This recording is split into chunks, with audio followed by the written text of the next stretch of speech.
Welcome back to my channel. Today's video is a pregnancy Q&A, and I asked you guys to send your questions on Instagram, and I've collected all of the questions I kept seeing over and over. So I'm just gonna go through and share all of my tips and tricks that I've learned throughout pregnancy. I'm 9 months pregnant now, so the baby's coming in just a couple weeks, so I felt like it was a good time to do this. I feel like I haven't done a Q&A on this channel in a really long time. I do them occasionally on Instagram stories, but I feel like they're not really related to a specific topic. So I thought it would be helpful if this pregnancy one could live here on my channel so you guys could come back and reference it. If you're trying to get pregnant, looking to get pregnant, and are pregnant a few months from now or a year from now and just want to go back and see what I did, products I used, and that type of thing. Anything that I mention, I will link down below. And if I forget something or don't say the name of something, just ask in the comments and I will respond to you. And then if there's anything you guys ask in my last video, I will link that video below because I went through all my pregnancy favorites. I know a couple of the questions were related to products I'm using, creams, oils, supplements. You can check that video out so that I'm not too redundant and repeat all of the same stuff in this video. So yeah, let's just get into it. The first question is, what are the best belly oils and creams to help prevent stretch marks? So I do want to preface this and say I don't know if anything does prevent stretch marks. I personally have not had stretch marks, but I think there's such a genetic factor in stretch marks. My mom didn't have them. None of the women in my family have had them. So I don't know if these products have prevented me from getting stretch marks. So before you go spend your money, I just want you to know that, because some people will do everything under the sun to prevent them and still get them. And some people won't do anything and they won't get them. So I'm not going to say that these are like miracle worker products, but this is just what I've been using and I haven't gotten stretch marks. So that's why I'm sharing with you. And those are all in my last video. I talked about all the creams, all the oils. So I'll link that down below and that has everything linked.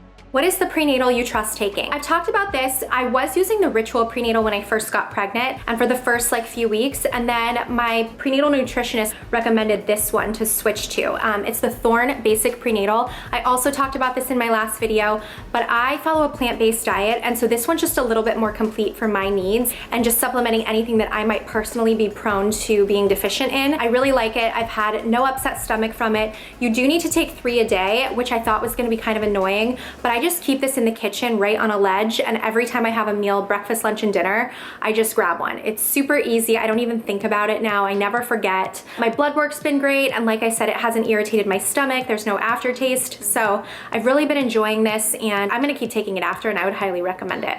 What is your pregnancy diet?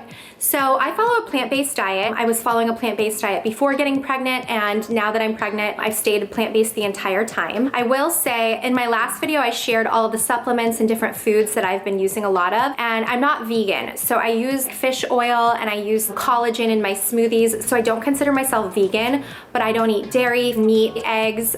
I eat mostly plant-based foods, and then those are the couple supplements that I integrate to make sure I'm getting glycine, which is really tough to get through plant sources, and just those omega-3s that might be a little bit more bioavailable through fish oil. Yeah, predominantly plant-based, but I do not consider myself vegan. And I did start working with a nutritionist when I found out I was pregnant. Her name is the Prenatal Nutritionist. I'll link her below. It was just important to me to have a second eye on my diet and just kind of follow what I was eating, call out any holes that there might be, because I'm not someone that is super into the numbers or the analytics of my diet. So I eat really, really clean, and I've always followed a really healthy diet. But being pregnant, you obviously really want to make sure that you're covering all of your nutritional bases. So she's been really helpful in just guiding me and saying, hey, we're in the 2nd trimester, you need to increase your protein by 10 more grams. 3rd trimester, 20 more grams. Here's what you need to be doing. Here's how many you should target each meal. Here's different ways you can get them based on the foods I know you like. It's been really helpful working with someone. So I highly recommend, if you are plant-based and you're a little bit nervous about it, you can get everything that you need on a plant-based diet. People like to freak you out and tell you otherwise. You totally can. But just having that peace of mind, that second gut check to just look over everything I'm eating and make sure that my diet's fully complete, has been really awesome. What are you using for your diaper bag? So I didn't have a diaper bag, and that was one of those things I was really lagging on. I was researching and looking for traditional diaper bags. Nothing was really calling to me that I felt was that cute. I have a bunch of big tote bags, so I was kind of just waiting and holding off on that to find something I really liked. But for Mother's Day, my mother and sister-in-law got me this super, super cute Chanel tote, which was such a sweet, nice gift from them. And I love it.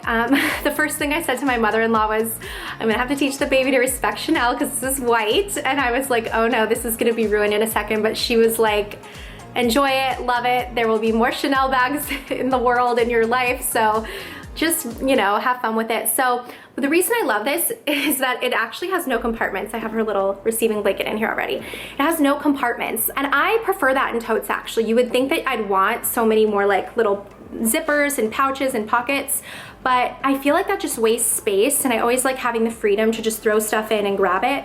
So I like that this is open. It is caviar leather, so it's textured, so it's much more durable than like lambskin, which is that smooth leather that scuffs really easily. I have one lambskin Chanel bag, and every time like I'm grabbing my keys to run out the door, if like you scratch a key on it, it leaves a mark, and that's just kind of a bummer. So this is great because it's this caviar leather. It's super lightweight, so I really like this, and it's got this strap so I can throw it over my shoulder if my hands are full with the baby. But this is what I'm gonna be using, and then I'll update you guys when she's here if I need something a little bit more practical.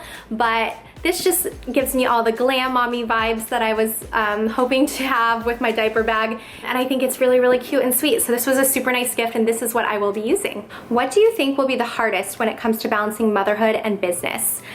This is a great question, because for those of you that don't know, I work full-time, and I plan to continue to work full-time once the baby's here. I'm obviously gonna take some time off when she first arrives for maternity leave, and then I plan to get back to work. So I do have a makeup company, and I'm the acting CEO, so everyone that works at the company, the president, the CFO, our director of projects, everyone reports to me, and I have lots of calls, meetings, I do product development, approvals, packaging, all sorts of things. So it's really important to me that I maintain my work life and the things that I'm passionate about once the baby's here, but I know that I am also going to really want to be with this baby all the time. So I think that's just going to be the hardest, is really giving myself the space and time to be present in my career, continue to follow my passions and my dreams for this brand, and feel great about my work life, but also be with the baby enough and spend enough time at home and that quality time with her that I feel like I'm being a great mom. And I don't know if any working mom really ever achieves that balance. I think it's constantly a juggling act, because the more time you spend with your child, you feel like you're dropping balls over in your work life, and the more time you spend in your work life, you feel like you're being a crappy mom. I'm just going in really kind to myself, knowing that I need to give myself a minute to find my new groove and not beat myself up when I feel like I'm failing on either end of the spectrum, and really just navigate this new lifestyle and this new territory as it comes. I'm really, really lucky that I have an incredibly supportive husband who is home a lot, and he's gonna be able to really support me in this transition and help me figure out what works best. But it's definitely, you know, something that I can't really answer it yet, because I don't know the balance between motherhood and career yet. That's something I'm gonna have to figure out, and I'll probably be back here in a few months doing a whole separate video on that for all of you working moms that are in the same situation, just trying to figure out this new normal for yourselves. Will baby girl have a sibling? It's so funny because I get asked this so much, and I'm like, hold up, I haven't even had this first baby yet, like, let's give it a minute. But I always did envision, if I were to have children, I was either gonna have none or two. I wasn't ever thinking I would just have one, because I grew up with siblings. I'm best friends with my brother. My younger brother is someone that I talk to daily. He works with me, and I can't imagine not having that relationship in my life and not having him to grow up with. It was just like a really important relationship that really defined both of us, I think. And in our adult lives, when you're over all the petty crap of fighting and bickering when you're kids, you really appreciate having each other. And I want that for my daughter, but at the same time, I do have two stepsons who are incredible people. They're just like the sweetest, kindest, nicest kids in the world, and I love them so much that I feel like when our daughter is here, she's not really going to be a half sister, like she's just going to be another sibling. So she'll already have two brothers, and I just know our family dynamic and the way that they are, they will totally embrace her and consider her like their sister. So she'll have that. So I'm just gonna take it one baby at a time and see how that goes, and how this whole work-life balance thing and work-motherhood balance thing happens, and if I feel like I can handle a second one. But one to start, and then we'll see. I'm very inspired by your approach to the glucose test. Any similar approaches to other aspects? So for those of you that don't know, the blood glucose test is a test for gestational diabetes that your OB will have you do at 28 weeks pregnant. It's standard, all doctors will have you do it during pregnancy. And it's to test that you haven't developed diabetes during your pregnancy and that your insulin response is kicking in when you consume sugar. So what it entails is you drink this really sugary glucose syrup solution, and then you wait at the doctor and they test your blood sugar and make sure that your insulin has brought your blood sugar down. For me personally, I opted out of doing this because this solution is straight sugar. It's basically like drinking a soda. And it's not something I would have ever consumed before being pregnant. I follow a really whole food, plant-based diet. I'm super conscious of what I consume and became even more so when I found out I was pregnant. So I figured if I wouldn't drink this before, there's no way in hell I'm drinking this now, just to elicit this violent blood sugar spike to make sure I don't have gestational diabetes. As someone who feels like my diet has been really protective and preventative from getting gestational diabetes. So I told my doctor I did not want to do this. And she said the alternative would be to prick my finger for a week, 4 times a day. So when I first wake up fasting, and then an hour after each meal throughout the day, to make sure that my blood sugar levels were within a normal range. And this is like very similar to what a diabetic does. So I said, sure. So I did that for a week. They wrote me a prescription for the typical diabetic blood kit where you get the strips, you get the finger prick, and it was definitely a little bit more time intensive and it was a little bit more painful and a little bit more annoying, but it was so worth it. I did not have gestational diabetes, but for me personally, it just felt like the better way to go. So my advice to you guys is if there's something along your pregnancy journey that you're told by your doctor you need to do, advice that somebody gives you, something that's protocol, and you don't feel good about it, remember this is your body, your pregnancy, your baby, and you are fully free to make decisions that feel right for you. That didn't feel right for me, so I spoke up and just told my doctor I don't want to do this. I'm really uncomfortable with it. I don't think that that is a healthy way to treat my body during pregnancy. Is there any way around this? And there was. So ask questions, stand up for yourself, and I've kind of taken that approach to everything in my pregnancy because as a first-time mom, you obviously want to do everything right and do everything your doctor says, but at the end of the day, you know what's best for you and your intuition kind of tells you that along the way. So if there's something that's not quite right or something, you know, that you personally feel isn't for you, don't be afraid to not do it or do something differently. You are ultimately the best governor of your own pregnancy. Best anxiety tip.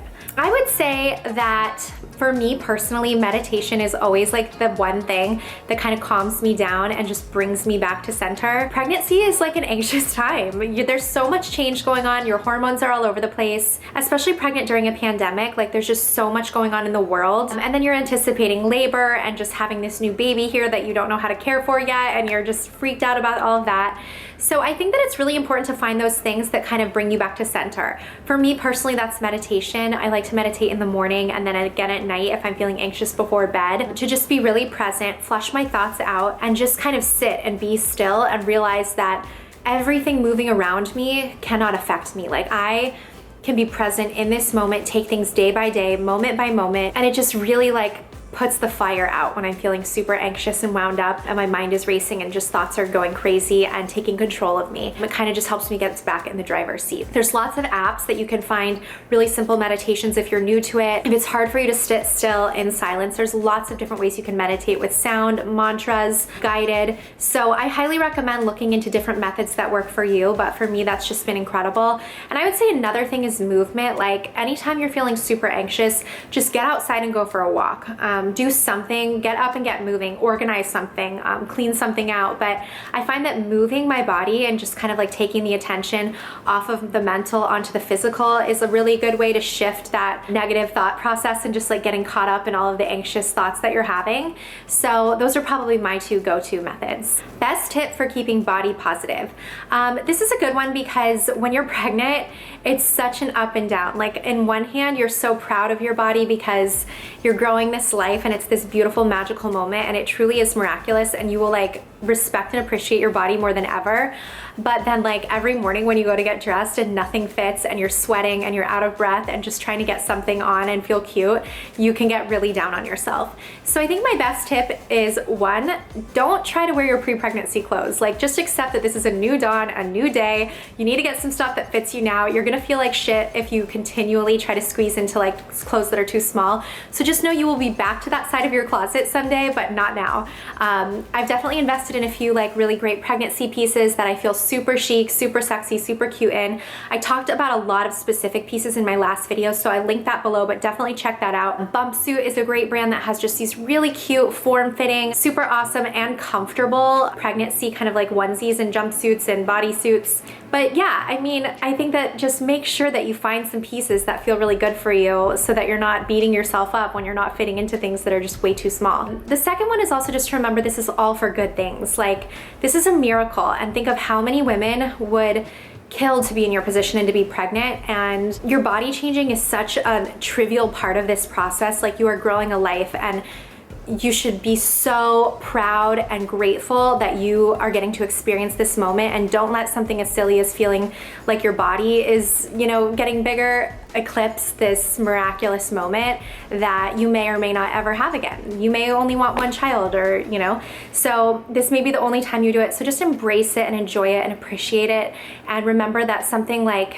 your body is just such a like physical, trivial thing in relation to the beautiful miracle that you're creating that will change your life forever and be the most important thing that you will ever do. One more tip for body positivity: anytime I'm feeling really down on myself, I just tell my husband he needs to tell me that I look really pretty, and he does. I just say I'm having a bad day, like I need a little extra love, and he's on it. So don't be afraid to share with your partner some of the insecurities that you're feeling, because I'm pretty sure they'll swoop in and try to lift you up very quickly. I think that men are in awe of what we can do as women, and I think that they love our bodies as well.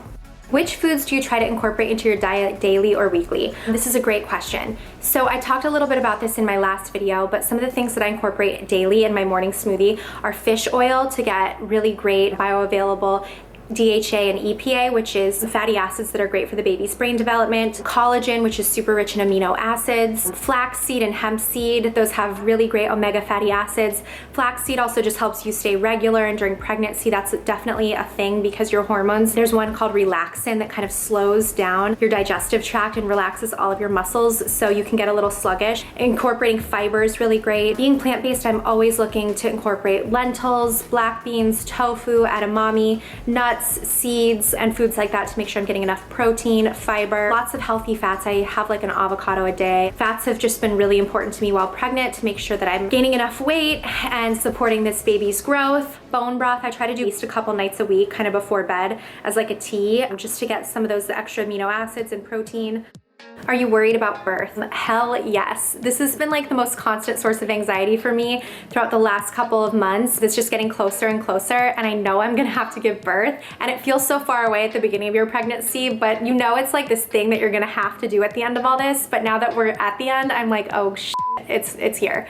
And I think that's just like the nature of not knowing what to expect and anticipation. But yeah, I've talked to my doctor about it. I've told her I'm super nervous about it. There's so many things that can go wrong. She was like, women have been doing this for centuries. There's so many things that go right too. Like, so far I've had a very easy pregnancy, so I have no reason to think that there should be a complication, but I'm going in incredibly open-minded. I don't have a birth plan. If I need an emergency C-section, if something's going on where they have to get her out quickly, I'm super open. I just want a healthy baby at the end of this, so however that needs to happen is how it's gonna happen. How much weight have you gained? I'm at about 25 pounds, so by the end of this, I'll probably be close to 30. They say that normal is between 25 and 35 if you started out at a normal pre-pregnancy weight. I kind of think all of these recommendations are BS. I haven't really tracked my weight because we moved and I didn't have a scale for a bit, but every time I'm at the doctor, she hasn't said anything and it seems like it's in a normal range. Well, everybody's super different though. Don't take what I've gained as like what you should gain, or judge me that I haven't gained enough or have gained too much. Like, everybody's so different, so I'm always a little hesitant to share those things, but yeah, I should probably end at about 30 pounds by the time she's out.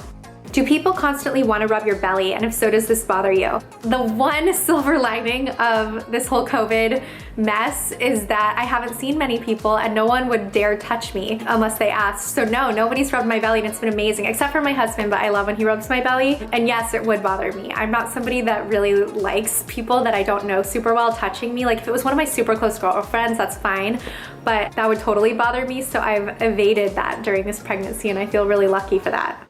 What has been something unexpected about pregnancy? I would say the first trimester was like the most unexpected because you get so tired and so sick, or at least I did. And I never knew that. I never knew you got that tired at the beginning of pregnancy. And even now in the third trimester, I have these days where like the fatigue is just overwhelming. Like I cannot go on. I have to lay down. And I'm not a napper. I'm someone that has super high energy and very long days normally. So this has been a very big eye opener for me to have to lay down during the day and like take naps and take breaks, because that's just never been my style. But your body just kind of like breaks down on you. It tells you like, I'm done, you gotta lay down. And that's been really unexpected for me. Also, I never knew like how much you feel the baby kick and move.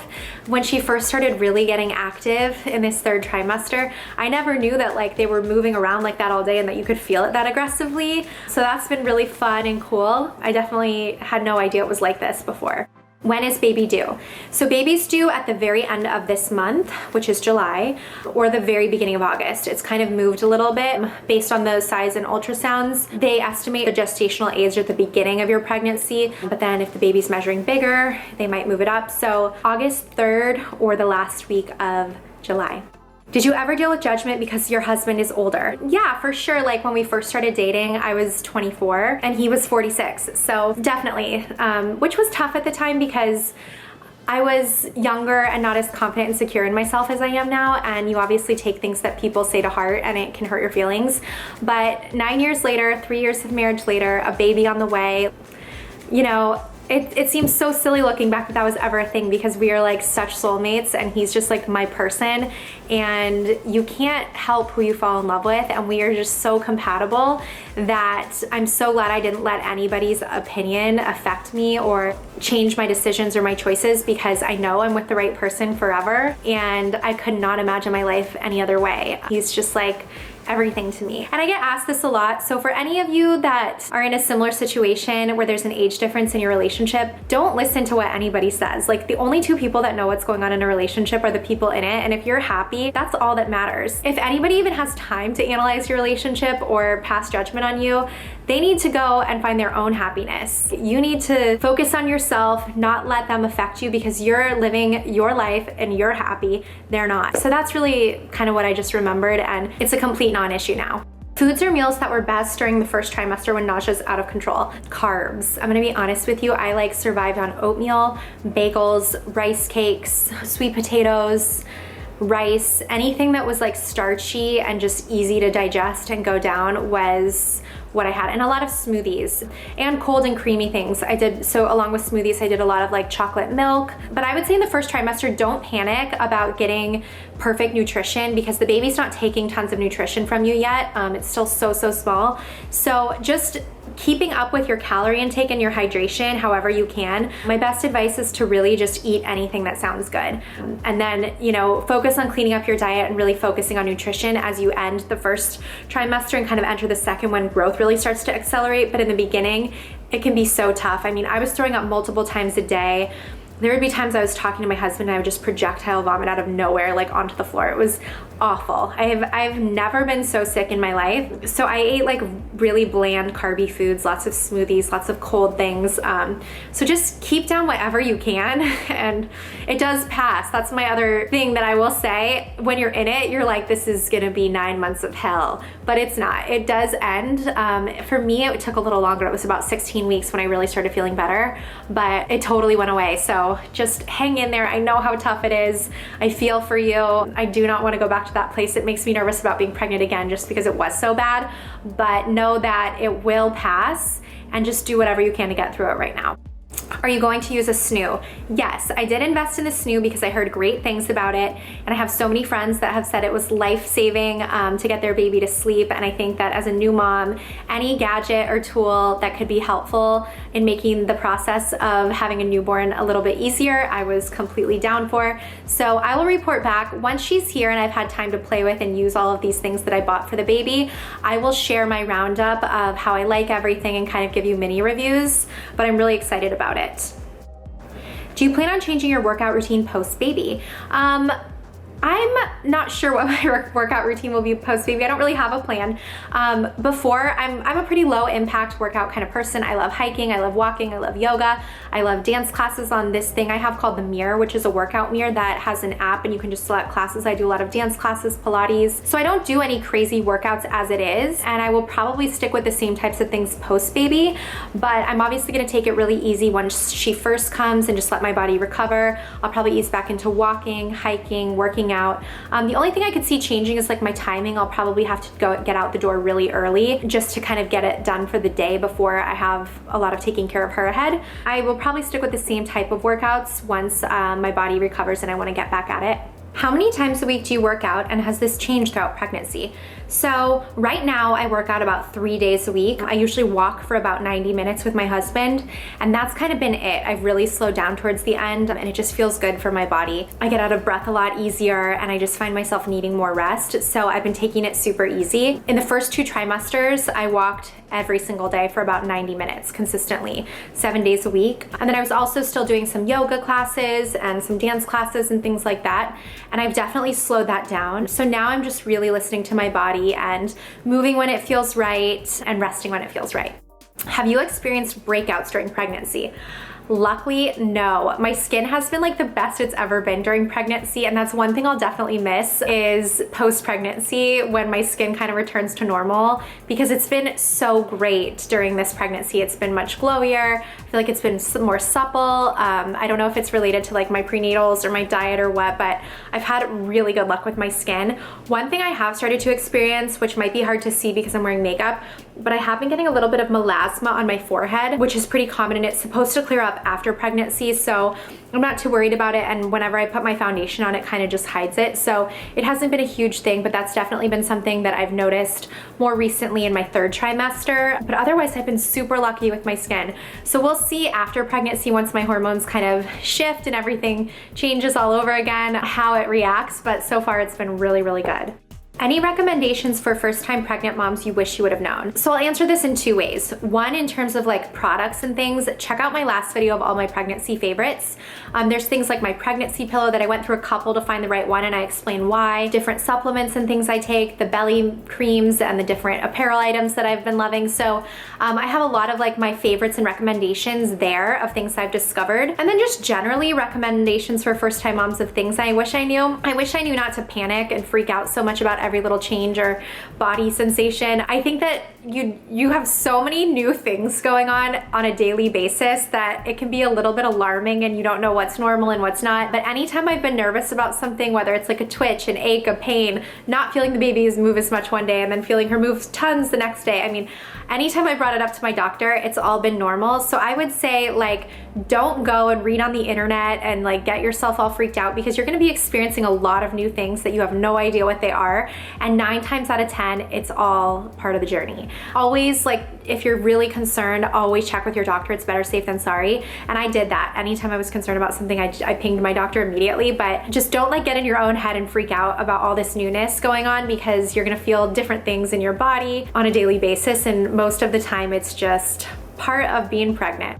What are you craving? My biggest cravings are still really cold and creamy things. So any time of day, a smoothie sounds amazing. Plant-based yogurt sounds amazing with some granola. I've really been loving Greek salads. Anything that's kind of cold and crunchy. I think because Greek salads have cucumbers and tomatoes and like watery, refreshing veggies and fruit and stuff like that have just been so good. Peanut butter is one thing that's kind of odd. I've been loving peanut butter this pregnancy, like peanut butter cookies, peanut butter on dates, peanut butter in anything. I just love the flavor of peanut butter. And before being pregnant, I was an almond butter person. So that was just sort of a random one that came out during pregnancy. And what else? Yeah, I would say those are the big things, like fruits, veggies, anything cold, crunchy, refreshing, smoothies, peanut butter, and Greek salads. Oh, and lemon anything, like anything citrus, lemony, lemonade, lemon water, lemon tea. That's also been like a really big craving. Do you think she will come early? So I initially thought she was gonna come early because I feel like I don't know where else she's gonna go. Like, I just feel like I'm getting so huge. But as I'm nearing the end, I don't know. I'm kind of like, she seems comfortable in there. So we'll see. For a while there, I did think so, and now I'm not so sure. Ways to stay energized. So this is tough because you are definitely like super tired during pregnancy compared to normal. But I would say your diet, making sure that you're getting all of your nutrients, making sure that your iron levels are normal, and sleep, just making sure that you're sleeping whenever you can. Sleeping in the night can be really tough because you're getting up and down so many times to pee.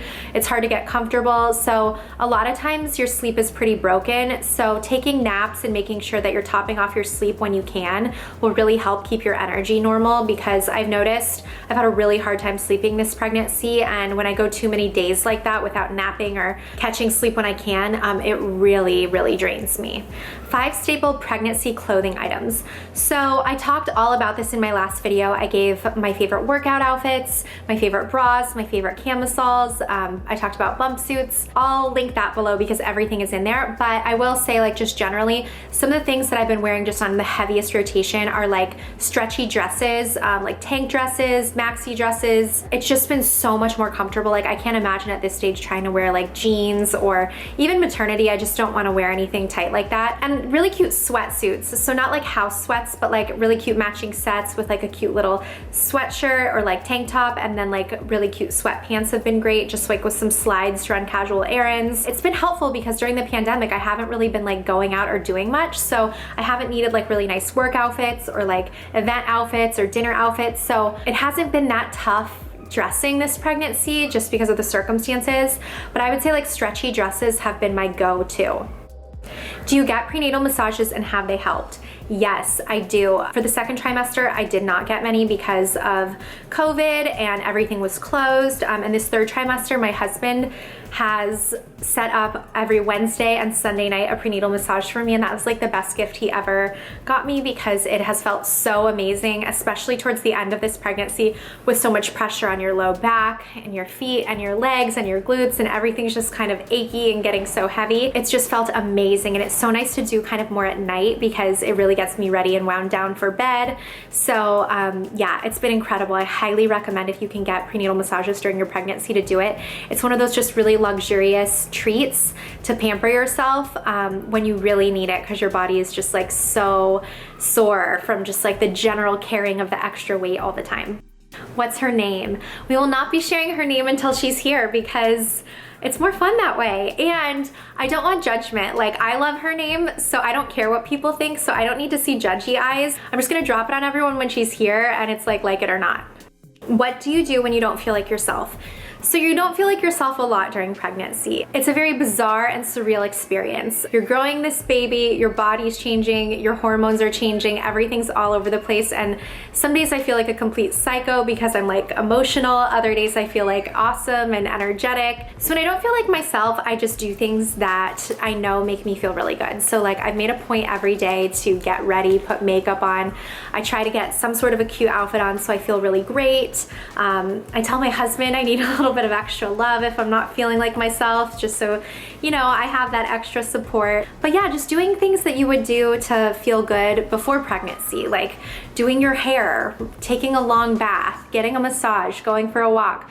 But just all those little self-care things really do kind of snap me back into feeling great again and just kind of remind me that I'm still me. Do you feel prepared, or do you feel like there's still a lot to get done? Both. So I feel like if I went into labor right now, like, I'm prepared because we have all the big things. We have the bassinet, the crib, the nursery's pretty dialed, our hospital bags are packed. But in terms of like work and things I still want to wrap up, I still like have been expecting to have a couple more weeks. So I feel unprepared in that sense. And then there's like a few little things, like her rug still isn't here yet for the nursery, and just like tiny little things like that that are really not that important. So overall, I feel prepared, but there's definitely a few loose ends I still want to tie up. How far along were you when you announced your pregnancy? So I waited a little bit longer. I announced it at 16 weeks. And part of this was because I was so sick in the beginning that I just really didn't feel like talking about it. And I honestly like worried and thought something was wrong because I didn't know it was normal to be that sick. So I just wanted to wait and like till I felt better and could be excited about it and like happy to share. So I waited till about 16 weeks and I was in Hawaii with my husband for Valentine's Day, and I took a little bikini picture and posted it on Instagram. And it was really nice to be kind of out of town because I got so many like DMs and comments and calls and texts from everyone. So it was nice to kind of be a little bit away so that I could take it all in and not kind of be home and have to deal with that all immediately. But it was great. It was a really special time, and I'm so glad that I had that trip with my husband where I announced it, because we ended up not doing a baby moon. We had 2 baby moons that we had to cancel. So that was kind of our early baby moon that we didn't know was going to be it. So it was like a really special trip for a lot of reasons. And I'm happy I waited till about 16 weeks because I was so excited by that point to share. How long did it take you to get pregnant, and did you plan this pregnancy? So no, I did not plan this pregnancy. I have not been on the pill for years, but I always tracked my ovulation through an app. And so when it gives you kind of that 4-day window based on the cycle dates that you enter, I would then, for those 4 days that it said I was ovulating, use a test strip, and when I was actually ovulating, I would avoid sex. So my app said the 4 days I would be ovulating. I tested on those 4 days and I wasn't ovulating on any of those days, which I thought was kind of odd, but I figured I was just having a hormone imbalance or something weird that month and moved on. It turns out for some reason I ovulated 4 days early. I had no idea. I wasn't using the test strips then because my app didn't say that was my window, and my cycle's usually been like clockwork. It's worked for me my entire life, tracking like this. I'm not sure why I ovulated early, but based on the conception date of the baby when they measured her, that's what it looks like. So I got pregnant without knowing and didn't really find out until about 5 weeks in, and I missed my period, which, like I said, was atypical for me. And then that, coupled with not ovulating, made me think that something was going on with my hormones. So I went to the doctor, and that was when I found out I was pregnant. So I'm actually really happy it happened this way, because I've always been someone that has said I wasn't sure if I wanted kids, because I never really had this like crazy overwhelming desire to do it. But when I think about the big picture of my life, I didn't want to be older and not have kids.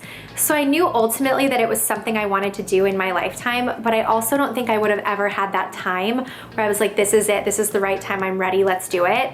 So I think it kind of had to happen this way, where it was just bigger than me and it just happened the way it was meant to, because I don't think I would have consciously decided at a certain time that it was time to do it. And I think it would have been kind of sad for me if it had passed me by, because it definitely was something I knew I ultimately did want to do, but I'm someone that could have kept myself busy with work and travel and all sorts of excuses and reasons why it wasn't the right time.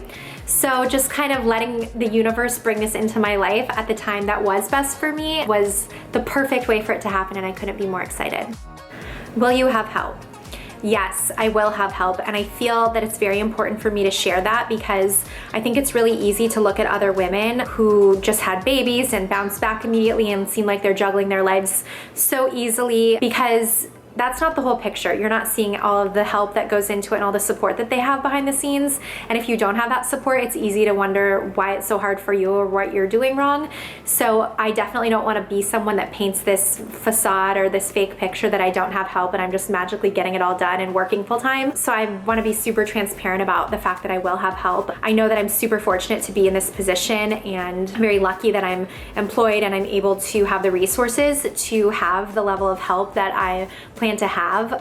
Not everybody has that, and I'm very, very aware of that. But I also feel it's important to share that with you guys, because I don't want to act like I'm not gonna have help and that I'm just running my business and traveling and able to do all these things with a newborn. I just think that wouldn't be fair to you guys, and I don't think it's fair to each other as women to not be honest about what goes into caring for a new child and a new baby. And yeah, so I plan to have a night nurse in the beginning for the first 3 months or so, just to help get the baby on a sleep schedule and so that I can get a little bit more sleep. I don't plan to take a full 3 months off of work. I plan to take about 2 months out. So having her will be really, really helpful in helping me kind of get back into some sort of a work schedule and not be exhausted by the end of the 3 months. And then I'm also gonna have a nanny. So that will be really helpful, because that will help me work during the day, but also have somebody that I really, really trust and who's really in sync with me. I do plan to breastfeed, so just working with her on making sure that I'm pumping and storing enough milk and kind of getting in a routine of the feedings, the sleeping, the napping, and all of that will be really helpful, so that when I'm working, I don't have to worry too much about the baby's care and what she's doing and who she's with. And we'll kind of have a really good situation dialed between us. And so yeah, I definitely plan to have help, and I just wanted to say that because I think it's important to be real realistic with yourself and be honest with yourself and know that like motherhood is really hard. I have a lot of friends with kids, and just watching them take it on as new moms has just like been mind-blowing to me, and I'm so in awe of what we can accomplish as women. But it's okay to acknowledge that you need support. It's okay to ask your partner for help. It's okay if you have the resources to bring help in. You know, a happy baby has a happy mom, and I think that arming yourself with the tools to be the happiest and most rested person you can be while navigating this new uncharted territory is a really great thing. And there's no shame in having help, and there's also no shame in asking for help. I think that it's really important to rely on your partner and expect them to step up and really like be part of this with you. This is a joint group project. This is not just you doing this on your own. So I feel very, very lucky that my husband is like fully on board and excited for this baby to be here, and he's just like elated for this next chapter, and I'm super grateful and fortunate that I will be having help with this. But yeah, I just wanted to share that with you guys because I don't want you to think that I'm just over here not having any help and I'm just posting photos on Instagram like it's all easy, because I will definitely have some help. Okay, well, I think that that covers the most popular questions that you guys had about pregnancy. So thank you guys so much for leaving them. It was really fun sharing with you guys, and I hope that this was helpful for some of you. If there's anything I didn't cover that you want to know, leave it below in the comments. And like I said, I will try to link anything I talked about if it's not in my previous video already linked. So I hope that you guys are having a great day wherever you are. I'm super excited for the baby to be here and to share more mommy and pregnancy content. I obviously want to balance it so that for those of you that aren't pregnant, aren't moms, and really don't care about that stuff, which I totally understand, don't get too bored. But I also obviously want to share my life with you guys and just kind of like what's important to me at certain relevant times throughout this journey. So yeah, let me know what you guys want to see next, and I hope you're having a great day. Thanks again for watching, and I will see you in my next video. Bye guys.